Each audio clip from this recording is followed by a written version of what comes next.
నమస్తే. నా పేరు కోపల్ల ఫణికుమార్, తెలంగాణ ఫెడరల్ నుంచి. ఆగస్టు 15వ తేదీ దేశవ్యాప్తంగా కుల మతాలకు అతీతంగా జాతీయ జెండాను ఎగరేశారు. ఎందుకు? మనకు స్వాతంత్ర దినోత్సవం కాబట్టి. అయితే ఈ 80 సంవత్సరాలలో జాతీయ జెండా ఎగరని ప్రాంతాలు కూడా ఉన్నాయి. ఆ విషయం తెలుసా మీకు? మొట్టమొదటిసారిగా నిన్ననే అంటే ఆగస్టు 15వ తేదీన ఆ ప్రాంతాల్లో కొన్ని చోట్ల జాతీయ జెండా రెపరెపలాడింది. అవి ఎటువంటి ప్రాంతాలంటే మావోయిస్టు ఇన్ఫెస్టెడ్ ఏరియాస్ అంటారు. అంటే మావోయిస్టుల ప్రభావం చాలా తీవ్రంగా ఉన్నటువంటి ప్రాంతాల్లో బీజాపూర్, ఈ ఛత్తీస్గఢ్, జార్ఖండ్ ఇటువంటి రాష్ట్రాలు, బీజాపూర్ లాంటి ప్రాంతాల్లో దట్టమైన అడవులు ఉన్నాయి. ఈ అడవుల్లో కూడా చాలా గ్రామాలు ఉన్నాయి, మండల కేంద్రాలు ఉన్నాయి. ఇక్కడెక్కడ కూడా ఇప్పటి వరకు అంటే గడిచిన 80 సంవత్సరాలలో జాతీయ జెండాను ఎగరవేయలేదు. ఎందుకు అంటే మావోయిస్టుల ప్రాబల్యం కారణంగానే. ఆ ప్రాంతాల్లో అంటే స్కూళ్ళు కావచ్చు, ప్రభుత్వ కార్యాలయాలు కూడా కావచ్చు, ప్రైవేటు ఆఫీసులు కూడా కావచ్చు, జాతీయ జెండా ఎగరవేయాలంటే భయపడిపోయేవాళ్ళు. ఎందుకంటే మావోయిస్టులు దాడి చేసి కాల్చి చంపేస్తారని భయపడేవాళ్ళు. అందుకనే 80 సంవత్సరాలలో కొన్ని ప్రాంతాలలో జాతీయ జెండా అసలు ఎగరనే లేదు. అలాంటిది నిన్న అంటే శనివారం రోజున జాతీయ జెండా రెపరెపలాడటం అందరినీ ఆశ్చర్యానికి గురి చేసింది, సంతోషానికి కూడా గురి చేసింది. ఆగస్టు 15 అంటే నిన్న శనివారం జాతీయ జెండా రెపరెపలాడినటువంటి ప్రాంతాల్లో ఇది ఎక్కడంటే ఛత్తీస్గఢ్లో బీజాపూర్ జిల్లా ఉంది.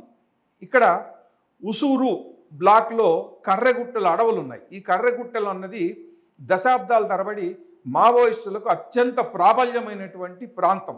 ఇవన్నీ కూడా దట్టమైన దాదాపు ఒక 200-300 కిలోమీటర్ల పరిధిలో విస్తరించినటువంటి అడవులు. ఈ అడవులను ఆవాసంగా చేసుకుని మావోయిస్టులు రక్షణ దళాల మీద ఎన్నోసార్లు దాడులు జరపడం, పదులు వందల సంఖ్యలో వాళ్ళని చంపేశారు. ఇటువంటి ప్రాంతంలో కొన్ని ఊర్లు ఉన్నాయి.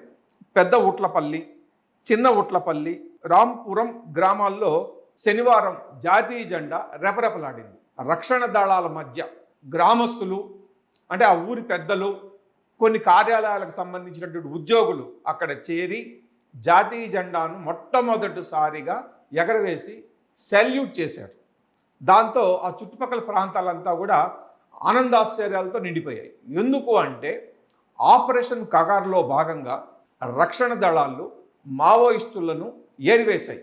కొంతమంది అరాకొరా మిగిలిన మావోయిస్టులు కూడా అడవులను, తమ ప్రాంతాలను వదిలేసి ఎక్కడికో సుదూర ప్రాంతాలకు వెళ్ళిపోయి తలదాచుకున్నారు. కాబట్టి పైన చెప్పిన 3 గ్రామాలతో పాటు ఇంకా కొన్ని గ్రామాలు మావోయిస్టుల జాడ అన్నదే లేకుండా పోయింది. ఎప్పుడైతే మావోయిస్టుల జాడ లేదు అనగానే ప్రభుత్వాధికారులు, ప్రజలు కూడా ధైర్యంగా ముందుకు వచ్చారు.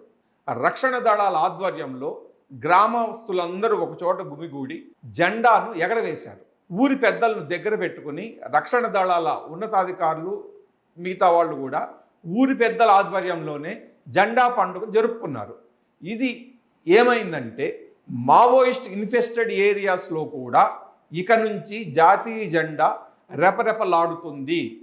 మిగతాతో పాటు ఇటువంటి ఊర్లలో కూడా జెండా పండుగ జరుపుకునే అవకాశాలు ఉన్నాయి అన్నటువంటి విషయం అందరికీ బహిర్గతమైంది.